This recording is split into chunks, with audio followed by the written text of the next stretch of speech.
leave this meeting thinking of, oh, I would like to apply that and, see how it, it applies in my classroom, how it's going to change the classroom environment. I hope I'm not. Okay. I have a couple more questions for you. And one is, and you guys could either you could use like a thumb, or you put a number, or you could put a word in the chat. How many of you have felt stressed in your classroom as a teacher? As a teacher, when you go into the classroom to teach, have you felt stressed? You could, again, use the chat and say many times, often, not often, or never. And if you say never, we will talk. I want to talk to you at the end of this. Let's see. Okay, very often. Someone said, oh, inevitable. Okay, many times. Yes, sometimes. Okay. Not often. So there are people also who say not often, never. Okay, we'll talk with the people who say never, which is great.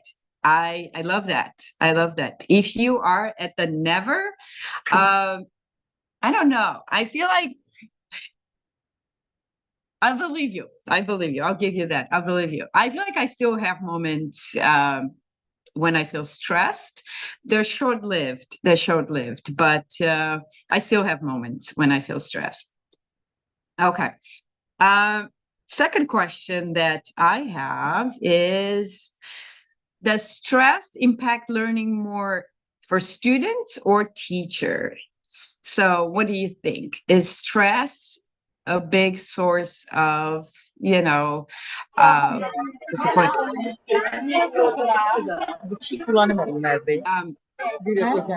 We Close the voice, please. Yes, I did that. We did that.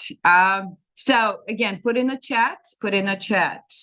Who do you think suffers more when there is a stressful classroom, the teacher or the student? Let's see. We have that. Okay. Both. More teachers. Okay. There is not a wrong or, right answer. I think I think it's affecting both, especially if we work with students who are really motivated, right? And usually when we find ourselves under stress as, human beings, we are not ready to learn, right? Because when we are stressed, what happens when we're stressed with our brain?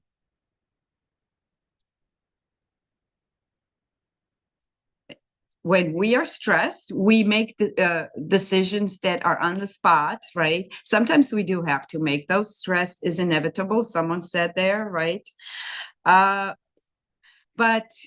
when we experience stress, our anxiety is higher, and we also are not able to respond correctly to the environment, to the students, and what we do is react. So instead of doing respond and having like a calm environment, we react, and that might make the response very emotional. So a lot of stress for both, especially, when we think of students, we think when students feel stressed, then we have to deal with students who have behavior issues, behavior challenges that will even increase our stress.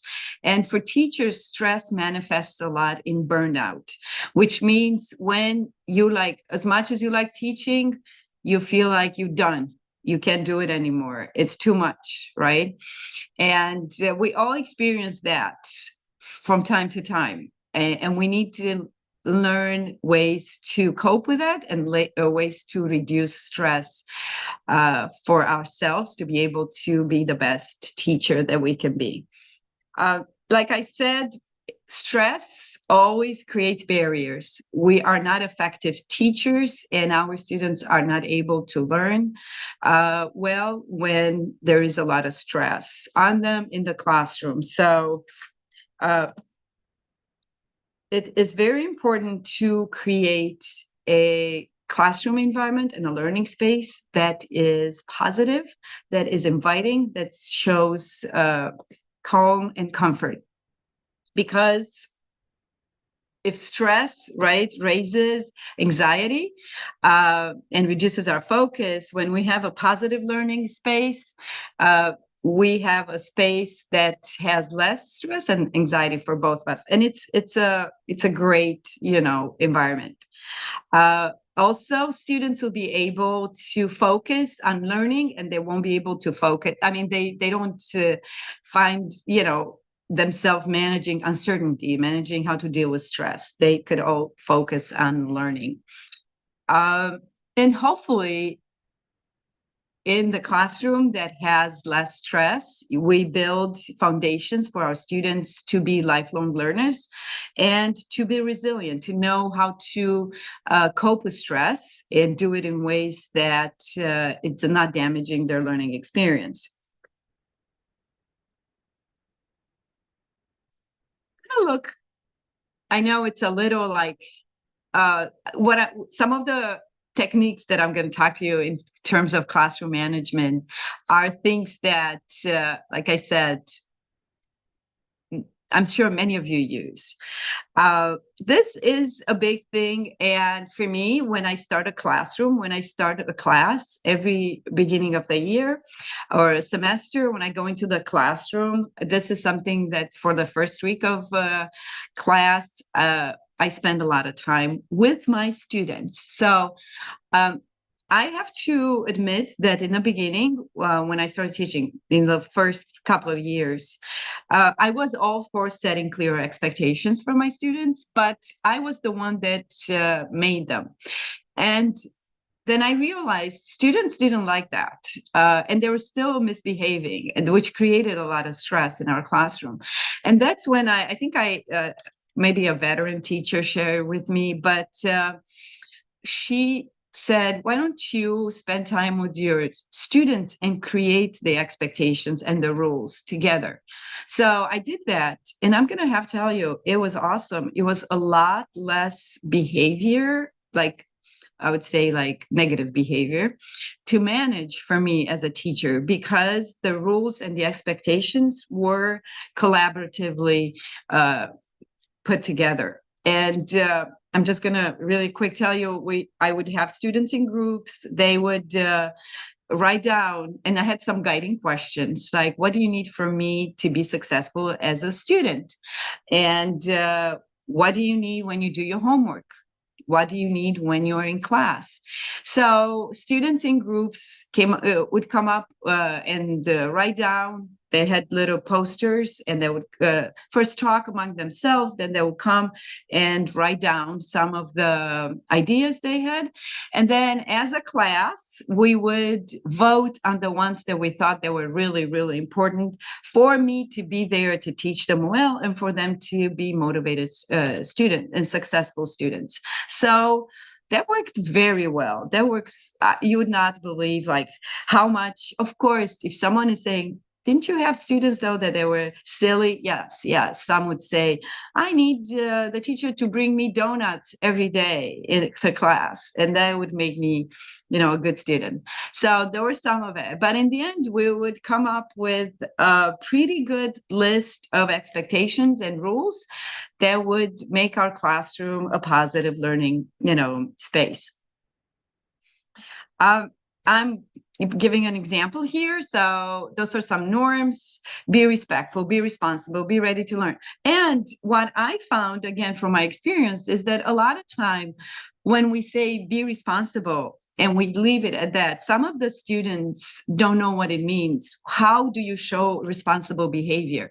So I would have short meetings with the class before, we'd start teaching content. And I'll be like, how does responsible behavior look like? And then we would brainstorm. And that helped a lot of students to know what it means to be responsible, what it means to be ready to learn. Some are like, oh, I walked in the classroom, I'm ready to learn.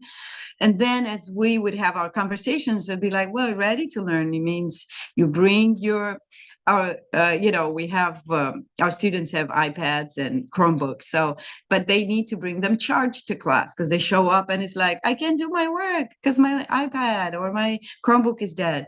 So have the materials ready with you, right? Also, if you just start your school day, make sure you eat something so you're not, irritable in the classroom, and nobody can learn well when they're hungry. Okay. Another thing that I think is super important with classroom management is establish consistent routines and procedures. Students thrive on structure. They need to know what happens and when, and what are the big chunks in our lesson planning, and how do we deliver a lesson. If the lesson is chaotic, it renders the space, like the classroom, chaotic, and then students spend time trying to manage the chaos, and they won't be able to focus on the learning. So consistent routines. And I'm giving here an example that is really simple. And I think most of the teachers that I've met in Baku, most of the teachers here have like an activity, like a beginning activity that kind of settles, the students. There's still maybe some students coming in the classroom. So it's kind of that transition period where you need your students focused, and always start the classroom with a do now. I usually start the classroom with asking everyone how they are, like how they feel, if they had a good morning. And it doesn't take more than, I don't know, 30 seconds to find out how my students are doing. And I'll talk a little more in the social emotional portion, but students just give me, if they're this, and thumb down. And I keep in mind the ones who are, giving me thumb down and to the side, because later I want to check in with them to see why they feel the way they say they do. Another way to keep a classroom management and have a good learning experience is providing clear instructions and smooth transitions. If you're doing group work, you need to know exactly how many groups you want to have. You need to know how you're going to get the groups, because a lot of times I've seen situations where teachers are like, okay, you and you and you get in this group, and it can create some chaos. So if you have a way to create groups, and there are many, you want to create them as randomly as possible, so students don't think like, oh, but you always put me with this student, or I don't want to work with this. So if they see it's a random way of creating groups, you could say like, line all the students up, and then by their birthdays, and then put like the first 3 go in one group. That's, however you want. There are different ways to create groups in a random situation, so students don't feel like they, you pick favorites, because it's a big thing. When it comes to, we're establishing expectations, but of course, we always have students who misbehave. I always am in favor of positive reinforcement and restorative practices. And this means simply praising behavior. And when behavior is not what is expected, have reflection talks. And those are great, because it helps with the guilt and the blame, right? When we say, well, you were a bad student, you did this, it's placing blame on the student, and then the behavior can escalate. When we ask the question, what made you, behave like this? What happened before? Did you not have a good day? What's going on? And that would make the student kind of reflect on what triggered that type of behavior. And I'm not going to talk much about praising, because we all thrive when we get, praise, especially from people that we look up to. So praising goes a long way, long way. This is something that could happen. It depends on the schools. I felt like when I worked at UNIC, this was not so easy to do, because the physicality of the classroom would not allow for flexible seating, but it did allow for movement breaks, but not flexible seating. So we couldn't move. The desks at the university were kind of nailed into the floor, so we couldn't move desks. But when I work in a classroom that allows for that, I will always try to do the seating according to the activities that I plan. So if you could do that, and if you have that option, think about it. When you do group work, have the students, put their desks together, and create corners in the classroom if it's possible. So I know not everyone has that resource. Not everyone has a classroom where they could move furniture. I worked at a school here in the United States where we were not allowed to move the furniture, and then we couldn't do it. But I feel like when it comes to movement breaks, everyone should do those. So I am going to do it now for you. I feel like I've talked enough. I need to grab more water. I want you to kind of get up, stretch, and grab, it's too late for coffee, I think, in Baku, right? So maybe unless you drink it and it helps you go to sleep, have some coffee. I'm going to go grab some water, and let's do a movement break where we disconnect a little bit. So we are, giving our brain some time to absorb, some of the things that I said. Okay, I'll see you in like 20 seconds.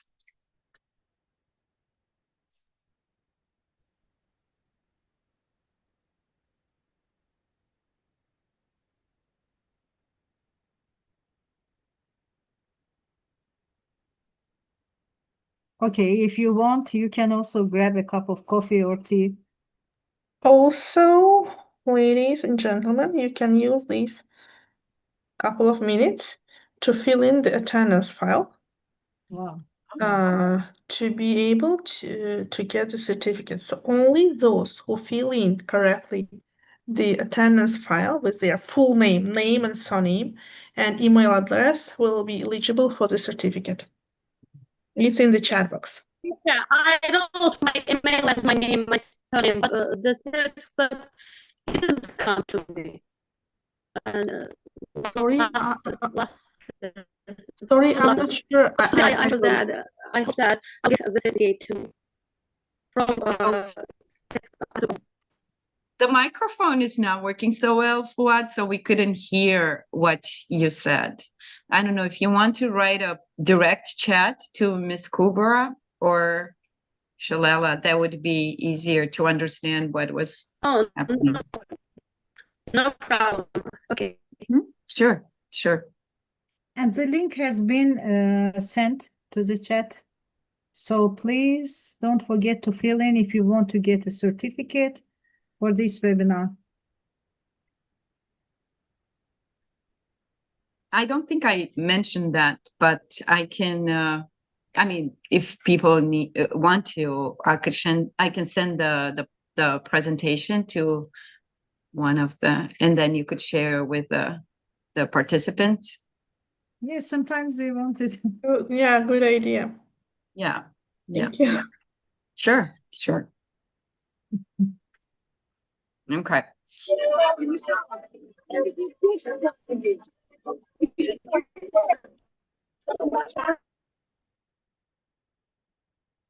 Okay. We have the power to mute people. That's right. It's needed sometimes. It is needed. Okay. As you are coming back, I want, you. I hope it was a good movement break. And I do that for my students too, especially when I feel like I talked a lot, right? And I want them to kind of, clear their head a little bit to be ready for what comes next. I'll try to talk less. I guess I'm just so excited when I talk about things like this. I would like to finish the classroom management. Again, these are just some suggestions. It's not everything that's out there, right? And you as a teacher, you are kind of the boss of your classroom, and you could decide what works for your students. Again, you know best what works for your students. I'm giving you suggestions. I'm giving you some tips. I'm giving you things that worked for me as a teacher. And I think, might work for you. They might not, but sometimes it's good to try new things and see, if they're helpful. I would like to end this classroom management section with reminding. Sometimes I forget too, and I know we have so many things to do as teachers, and we forget to recognize and celebrate small successes. So for instance, I have a student who never does homework, and one day she does the homework, and I want to make a point of acknowledging that and praising that student, because guess what? She might continue to do her homework. And because I noticed, and I say something really nice, and I say how proud I am of her, and she would continue to do her homework. Not every day, but more times than not. So I used to have student of the week. Right now I teach at high school and college, so I don't do student of the week anymore. This is for younger grades, like middle school, elementary school, where I would do student of the week, take a picture, and then in the United States, I mean, here, I think I mentioned I live in Chicago. We have lunch on premise there, and one time a week with a student of the week, I would say, we're going to have lunch together because you're the student of the week. And I would spend my lunchtime, whatever day was a good day that week, with a student. And it was great. It was great bonding, creating relationships, and hoping, allowing the student to feel like, oh, the teacher recognized me, and I don't want to disappoint the teacher now. I want to learn, and getting some type of, motivation. Let's see, I figured out that I'm not gonna. This is like a little, like my baby, though. I became a specialist a couple of years ago with a social emotional learning specialist, and we do this at our school. And again, it is something that we all do some of it, but we should do. I want to say all of it every day, but again, I'm passionate about it. So when we are trying to integrate social emotional learning in our teaching, the classroom environment, without doubt, becomes a lot less stressful. So we want to raise students who are self-aware of their emotions, what's going on in their emotional life, in their private life, in their mind. We want to raise students who know how to manage those emotions, right? We want to raise students who are aware of their actions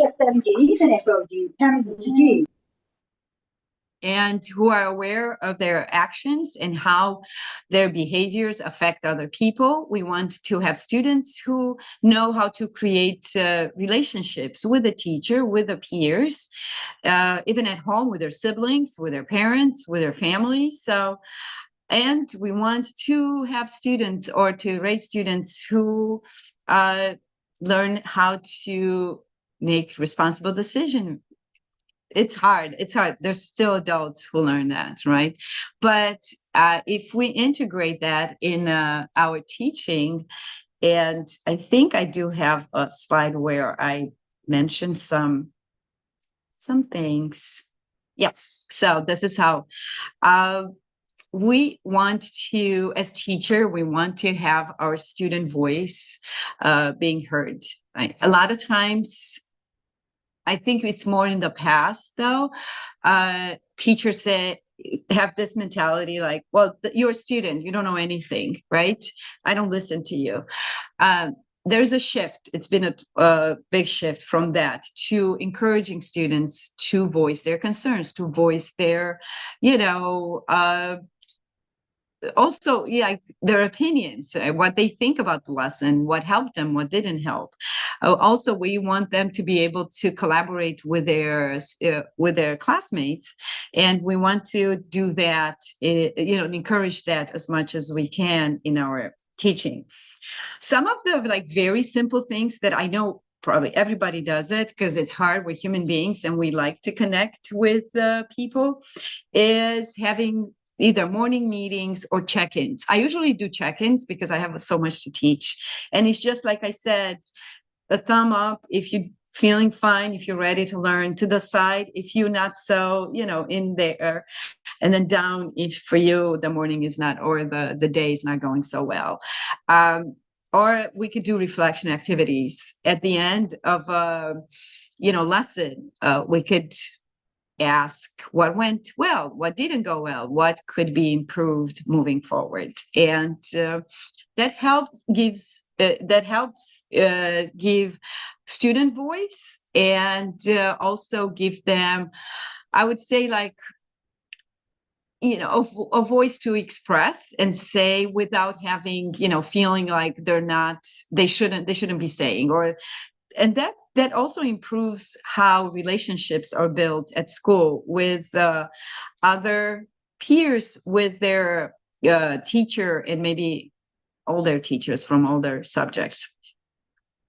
We here in the United States, we have a melting pot, right? We have people from everywhere. And I always encourage teachers to foster inclusive and culturally responsive practices. And it could be as simple as asking what holidays does a student celebrate, right? And maybe include an activity that focuses on that holiday. It makes, again, students feel recognized and feel like they're part of the class. I could have like a whole day talking about social emotional learning, but for the purpose of this webinar, I'm going to move on. But again, at the end, at the end of this presentation, I'm going to give you my information. If you'd like to hear more, I'll be more than glad to help you. We're going to move on really quick into resilience strategies. And those are strategies that when it happens, that you stress, that you make mistakes, that you have, not the greatest behavior. What do you do? How do you teach your students to cope with that and overcome that? So the first step is we need, as teachers, to, and even as, human beings, normalize mistakes as part of learning. And when I teach English and I start, and people say, oh, no, I made a mistake. I always say, please make as many mistakes as possible, because we're going to go over them. And this is how you learn. If you don't make any mistakes, then you know it. You shouldn't be in my classroom. So welcome mistakes as a way of, learning. And I do think, I from my experience, I've met teachers, and I think it's hard to say, to students, make mistakes, right? Because we don't want them to make mistakes. But we would need to allow them to make mistakes, and also let them know that that's how we learn, by making mistakes. And it's how we learn with everything in life, right? We should also celebrate. We should celebrate progress and effort, and not only if they get a good grade. We should all say, well, I've seen you try really hard today, despite that you're feeling a little sick or something. And I see you try really hard to stay focused. And it's great. So just by acknowledging that, it makes the student feel like he's part of the classroom and he belongs there. Promote growth mindset. This is for all of us, teachers, students, and outside of the classroom environment, outside of the school. And I think you guys are doing that right now, because here is Saturday evening for you, and you are at my, presentation here. So kudos to you for having that growth mindset. It's really, it makes me feel really good. So, the resilience strategies kind of go hand in hand with social emotional learning ways, because we could help ourselves as teachers and our students to how to manage stress. I do have to say, on a side note, when I was in Baku, I met so many teachers that had so much to do. I thought that I was doing a lot here in the United States. So I met teachers and professors from the university and teachers. And when I was blown away at how busy their schedules are and how much teachers do. And I was surprised. I'm like, why aren't you so stressed? How can you still go out to dinner and smile? But we all do it. So that means that we learned ways to manage our stress, right? And or we get used to having to have chronic stress all the time. I hope not. So some of the things that we could model with our students is, here's a problem. How do we solve the problem for everyone to be happy, right? And that also teaches critical thinking. I use the word mindfulness, and I know a lot of people are like, I don't want to do that. I think the word mindfulness maybe needs to be changed and use like taking a break, right? And mindfulness is just staying in a moment, taking a break, kind of checking how you feel. What are you ready to do? What you're not ready to do? So sometimes listening to music, like instrumental music, helps. I do mindfulness breaks with my students where we just listen to like a, I don't know, 50-second long instrumental song while we breathe in and breathe out, breathe in and breathe out. It's simple, and it helps them, especially when I have like after a group work, when like their spirits are all high up, there was a talking activity to kind of calm them down and invite, set the ground for the next activity. This is something you could include. It works for some students, but students who hate writing, they're not going to do this. So giving them a journal and be like, hey, when you feel like, you're not doing so well, let's have you journal, write down why and what happened. Some teachers do that with the whole class. Some teachers pick certain students that they think it helps. So it depends. Okay. We got to the point of a reflection. I want you to take, let me start it. Oops, I'm going to move this. Where am I going to move it? So you could see. I want you to think. Now, if you'd like to use anything from what I mentioned, I want you to think, what would you try first? Again, you could put in the chat if you want. And I just put 3 examples. These are just strategies that are, help. I think I picked one from each. Okay, morning check-ins. So clear routines. Okay. I know mindfulness practices, people feel like, nah, I'm not going to use that.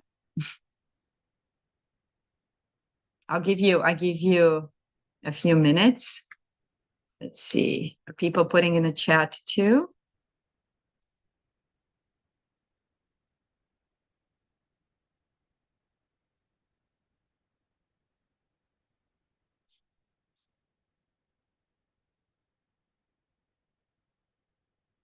Okay.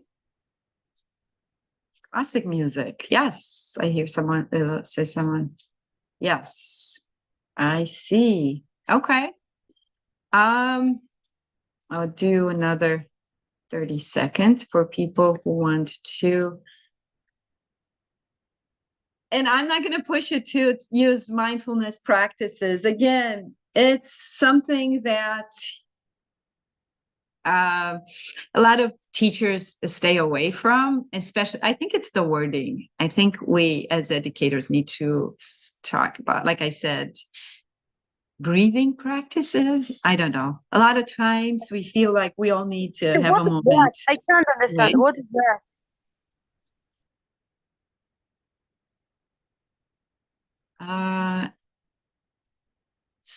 Would you mind, Fuad, do you want to put in the chat? Yes, yes. Okay. My name is Okay. Parvan. Okay. Warm up. Okay. Clear routine. Okay. Any, those are just three things that I picked out of what I said so far. And I think, okay. So when you say, what is that? Are you referring to, I need to see, I need the question to be a little more specific or detailed, because I don't know what you mean by what is that? Okay.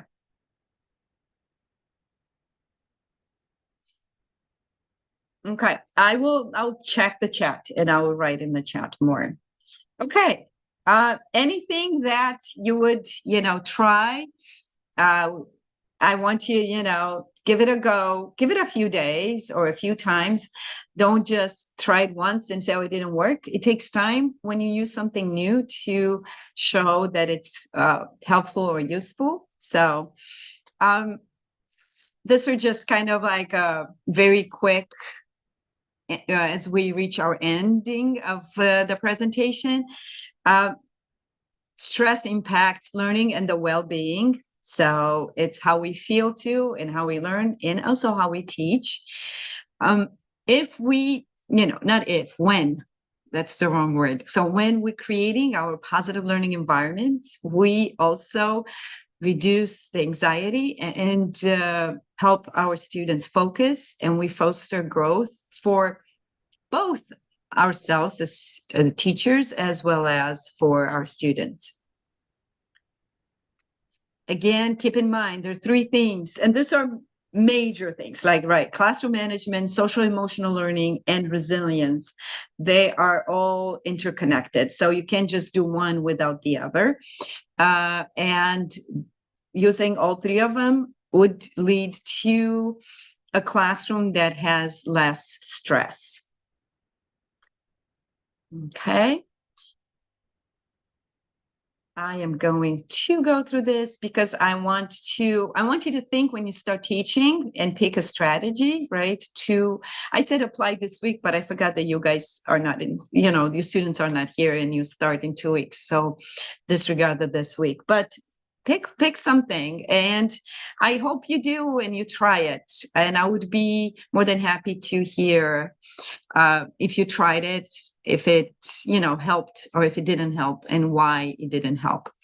I do want to leave you with like an inspirational quote, and that's that good teaching is not about pushing students to do something, but it's about building a learning environment where they want to do it. So it's very, important for our students as well as for ourselves to have classrooms that have, I want to say no stress, but I don't think it's possible. As I would say, the least amount of stress.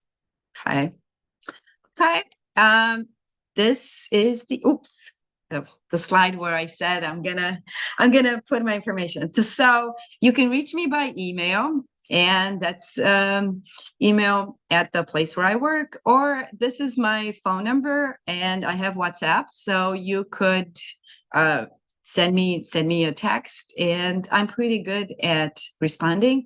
I'm pretty good at finding time if you need help, or if you would want more, maybe you want to focus on something that I presented today. Maybe you want to try something. I will be more than happy to help out and let you, guide you and share what worked for me, what didn't work for me.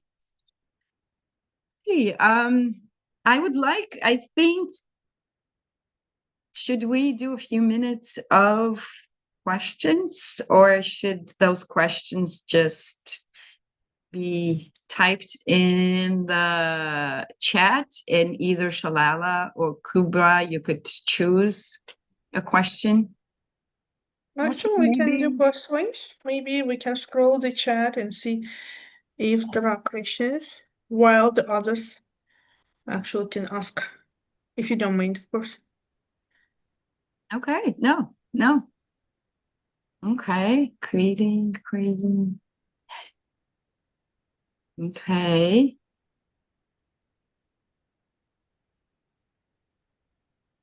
I see. Thank you for all the good.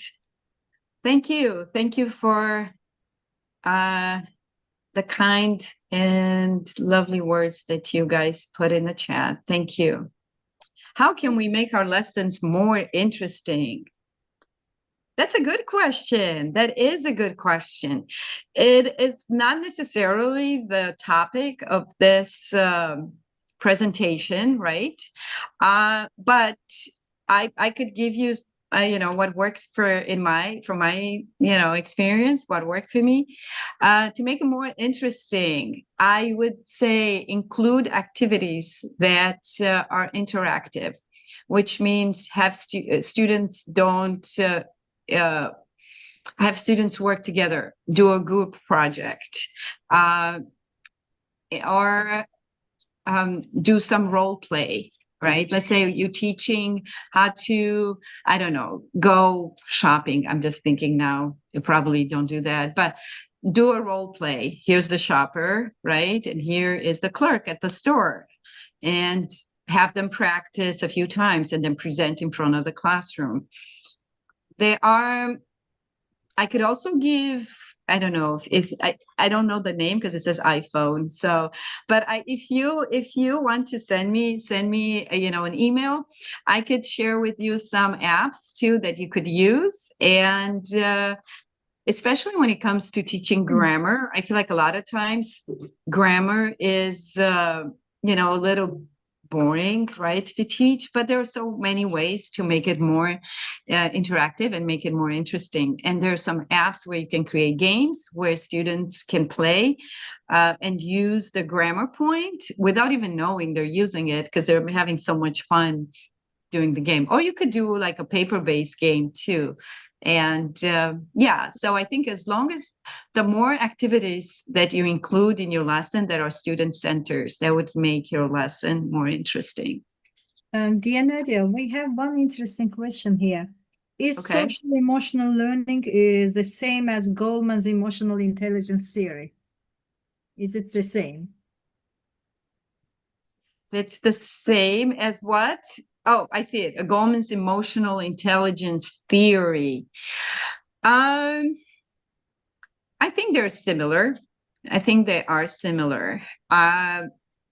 Social emotional I think like in the social emotional learning, we also have the part where we learn how to build and foster relationships that are strong, and learn how to connect with our peers, with the teachers. So it might have that social part that I feel like in Goleman's emotional intelligence theory is not as important. Or I don't want to say it's not important. It's less, it's not like the focus. I don't want to say it's not important. It is important, but it's not the focus. Okay. So, but they're similar. Yes. Someone who has emotional intelligence is someone who is aware of their emotions and how they manage those emotions, right? So, how they interact with people when they feel the way that they feel. So, they're very similar. They're very similar. Yes. I do think social emotional learning is, I don't use it a lot, especially here, like in the United States, in a lot of schools. there's a curriculum, and again, I could share more. And I could share actually the link to the website that created the social emotional curriculum and how it could be applied in classrooms. Yes. Okay. Nadia, can we say that actually Goleman's is like more theoretical, but social emotional is like more practical? We could do that. It's yes. I do think even the word theory, right, indicates that it's more theoretical. So it's right. I could totally see that. But I also think every time there's a theory, theories are there for people to know of them and then put them in practice, right? So as you said, like, oh, it's a theory, and then it's more the practical practice. Yeah, I mean, Goleman's is like more psychological thing, and Right. Evaluation of the people's psychology, student psychology, but that's actually hands-on practice that we are talking about. Mm-hmm. Mm-hmm. Right. Yes, that is true. Yes. And also, I think when talking about social emotional learning, the responsibility is mainly on us as teachers. Yeah, we should create this environment for our students. So. I think in the beginning, because we are the guides for that, right? So I think in the beginning, it has to come from the teacher that they would like to guide the students, how to recognize when they're feeling the way they're feeling, how to interact with people. I think so. But as I feel like as time goes on, students learn how to interact. Students learn how to become aware of their own feelings and emotions. And I think then they could help each other. Because I've had instances where a student would say like, oh, that is not a nice way to ask, me to give you a pencil or something like that. And it's as simple as that. It's like, remember, we did this. So we start the process, I think, but as we keep doing it, then our students can, look after and also help their peers with it. So, yeah, but it does start with a teacher. Yes.